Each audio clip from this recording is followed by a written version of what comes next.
This is Ben Gillespie interviewing Deana Haggag, President and CEO of United States Artists, at her home in Brooklyn on August 14th for the Smithsonian Institution Archives of American Art Pandemic Project. Deana, how has your work changed since March of this year? I mean, the largest shift for me is actually that I'm not traveling at all. So working at United States Artists has required a tremendous amount of travel. And so being grounded in one place is very, very new for the pacing of this work. And then the second thing is, like many other friends and colleagues, I just haven't seen my colleagues in a long time. And I think we've done our best to maintain our creative momentum and flow digitally, but it does not feel the same at all. And then lastly, very shortly after the stay-at-home order were declared in both New York State and Illinois, and it became really clear that we were going to be in this for a little while, United States Artists partnered with 6 other nonprofits to launch the Artist Relief Fund, which has just like radically shifted my day-to-day to be in this kind of relief mode and not merit grant-making mode. And then personally, I have been in a long-distance relationship for 3 years, and you know, it is a big shift to go from being long distance to spending every living, waking moment with your partner in the same apartment. So that has had its benefits and its wrinkles, but I would not have it any other way. So. Well, tell me a little bit more about the Artist Relief Fund, and because that's a very rapid shift from United States Artists, which a slow application process and sorting out merit grant making versus emergency responses. Yeah. I mean, yes, the pace is radically different. Also, what we're looking for is radically different, right? United States Artists, while nationwide and across discipline, and everyone from emerging to early career all the way up to established artists are considered. In that pool, we're really looking to make a time capsule of what it means to be in this moment in, American culture or in art making in the United States. And so it's a very squarely merit-based award. You're right, it's slow, it takes a year. We get to know those artists so intimately before decisions are made. Whereas on the artist relief side, it is very fast. We fund at least 100 artists a week. And right now we've been going for nearly 5 months, more or less. And we have over 125,000 applications.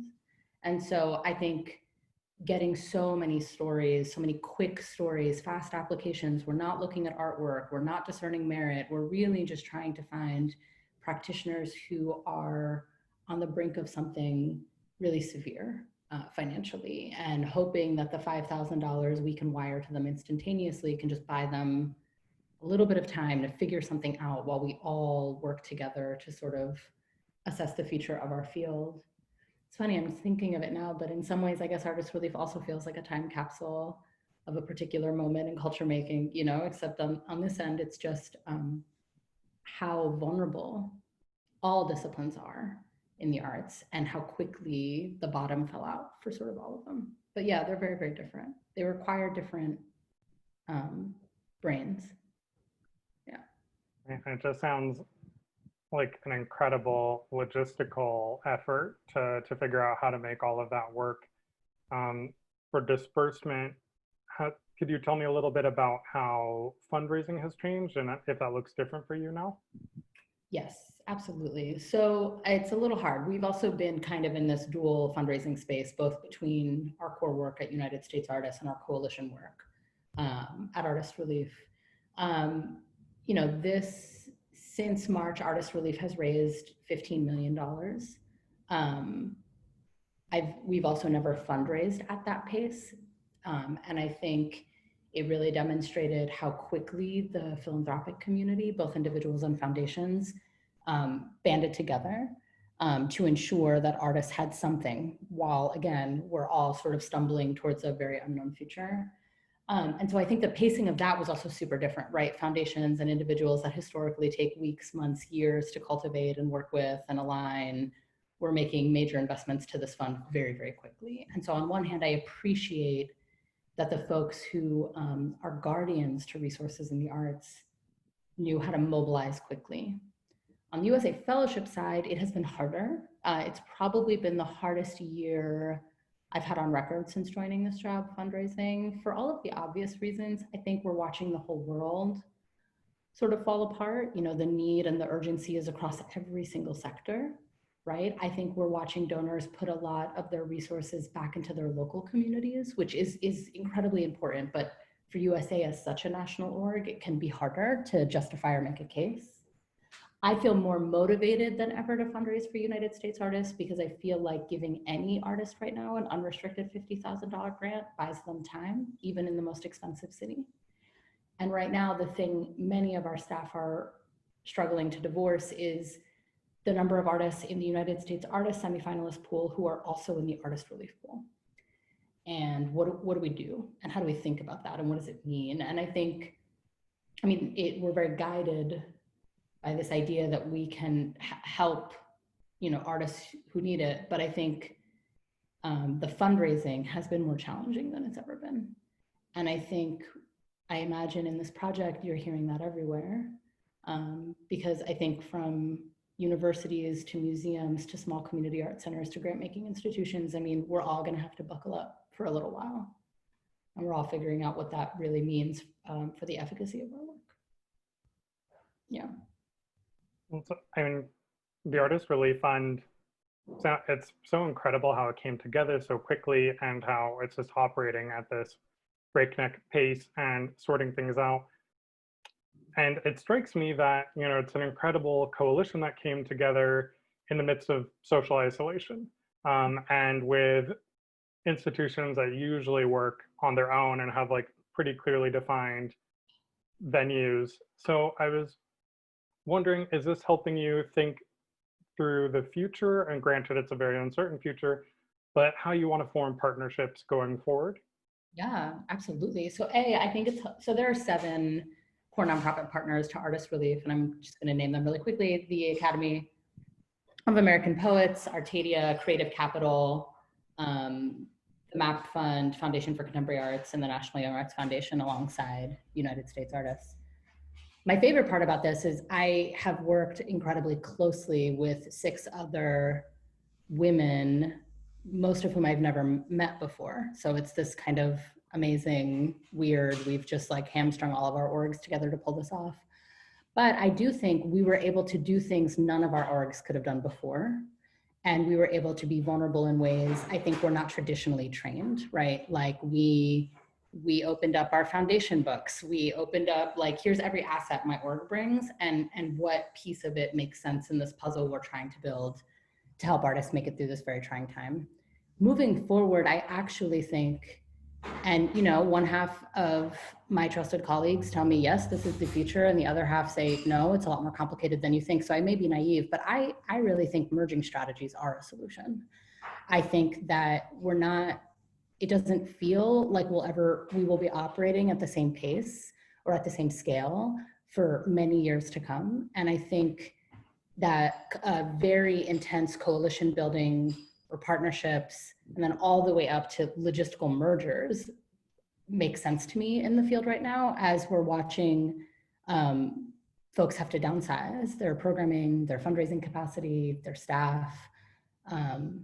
So I actually have really enjoyed the Artist Relief experience because, we say that the grant is the bridge a lot of the time for artists, but I actually think for me personally, and I think for many of my colleagues on the fund, the act of making a coalition was also a bridge. And just like a new toolbox, it's like someone gave me a new toolbox, and I do think we need it. I don't know, United States artists, we're often confused as a foundation, but we're not. We fundraise these awards every year. And right now, I feel very committed to doing this work, but it'll be really challenging to do it without making major shifts to how we operate. And I think part of that is definitely aligning very deeply with other grant makers and finding the ways to like move together in step in service of artists nationally. Thinking a little bit about merging and partnerships and how we go forward, could you tell me a little bit about how your personal experience of the pandemic and being at home and being rooted to one spot has adjusted your thinking about the work that you do with United States artists? Yeah, so many things.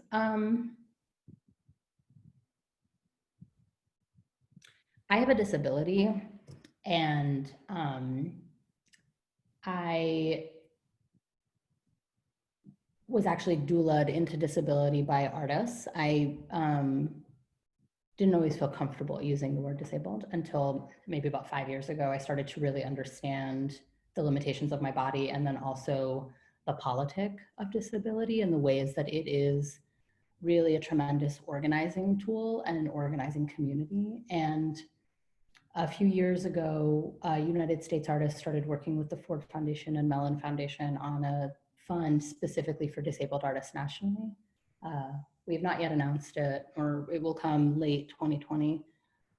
But you know, as part of that work over the past 3 years, our team has really gotten to talk to hundreds of disabled cultural practitioners across the country. And it's been really fascinating to be doing that work in these last 6 months in the middle of a global health pandemic that just disproportionately affects disabled people in ways that are terrifying. It is quite actively a life and death situation for so many of the people that we care about. And one thing I think I'm feeling is, I haven't quite found a language for this yet. I guess I can't quite figure out why it is that we still cannot center disability justice in the work that we are all doing. And I think that's always been a learning and the case, both on this fund and long before it, that we just weren't at a place yet as an arts community and as a country to really understand why it really matters to center disability in our work and how it benefits everyone, disabled and non-disabled. And I think something about the last 6 months that's been just for both my personal life and my professional life, both jarring and illuminating is, wow, like even in the midst of a global health pandemic, we still can't seem to like circle back to this core issue of if we fight for disability rights and access and justice, we build a better world, just period, for everyone. And I think that part has been a little hard to reckon, because I think now in a time when everyone is working remote and living in fear, a bit of fear, either very distant or very personal to you of a global health pandemic, I can't quite figure out like what else will it take for us to like get here. And I think for USA, we're definitely grounding it in our organizational work and thinking about how it affects what we do forever. Beyond this fund, beyond this pandemic, just what are the changes we have to make in our personal and professional lives to be more accessible to all kinds of people. So I guess I've been reading a lot more even this past few months from disability justice scholars and trying to really understand it and its relationship to things like racial justice, abolition, freedom, liberation. And it's like, but it's not happening for me as much as I think it could and should in both our art worlds and the broader public and beyond. It's also the 30th anniversary of the ADA. Like you would think it would just be like all over the place, but you know, it's hard, I think. Yeah.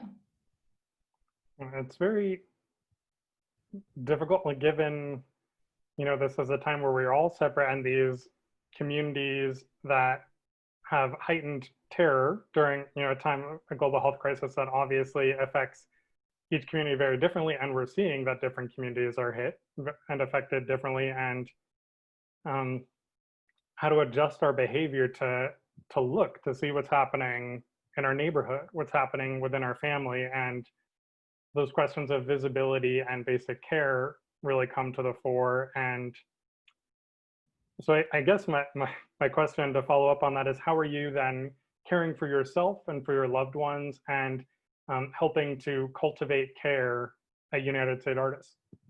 Yeah. So at home, I think we have, when the pandemic first hit, my boyfriend's brother and his 2 small children moved in with us. And so I think the experience of living with a 4 and a 6-year-old brought with it moments of extreme frenzy, but also like kind of deep care, because everything has to stop when kids need things in very specific ways. So I do appreciate the early days of this first 3 months of just understanding that someone in my house mattered more than me was this weird frame of like care. Cooking and reading have been really important. And I have only been reading like very juicy fiction and just like novels, and like, I'm very, you know, I'm like just deeply in that storytelling space. And cooking, I never cooked. I was horrible at it before this. And I think it's been really nice to like challenge myself at a new skill. And I think the pandemic felt so unsolvable and everything felt so hard. And at least once a week, I could sit down and be like, I can make a galette. Like I can just, it will happen. I will physically see it come out. It's a goal I can accomplish. So those have been really, really deeply important. Ways that have been hard to take care for myself have been, I have some mobility issues. So it's been challenging to, I miss taking really long walks. I miss being able to use certain equipment safely. Like there's things I just can't do at the scale of my house. And for a while, Brooklyn felt a little scary to navigate. People weren't always wearing masks. And so it was a little scary to sort of venture out. At United States Artists, I think we're trying to figure out how to do it, but it has been hard. Running artist relief has definitely been challenging. None of us are trained to do this kind of like aid work very viscerally. We've had Fridays off. We've tried to separate work life, but it has not been easy. And I think we're trying to just stay in touch with each other about what everyone needs. We generally have a very lax sick and vacation policy. We are generally pretty tender with each other. So I've watched that definitely maintain, and I appreciate our staff endlessly for doing that for each other. But it hasn't actually been easy to find the balance. But I feel like many of us are, I don't know if you're also going, I feel like many people are having a hard time figuring out how to unplug from work without the traditions of commuting, seeing your friends. It's just a little challenging. And I think artist relief makes some of us feel like we can't take a pause because someone is in a very desperate and dire state on the other side of that pause. Yeah.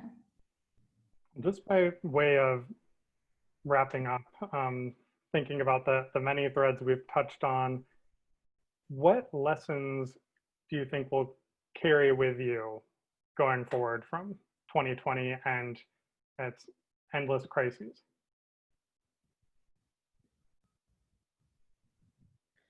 I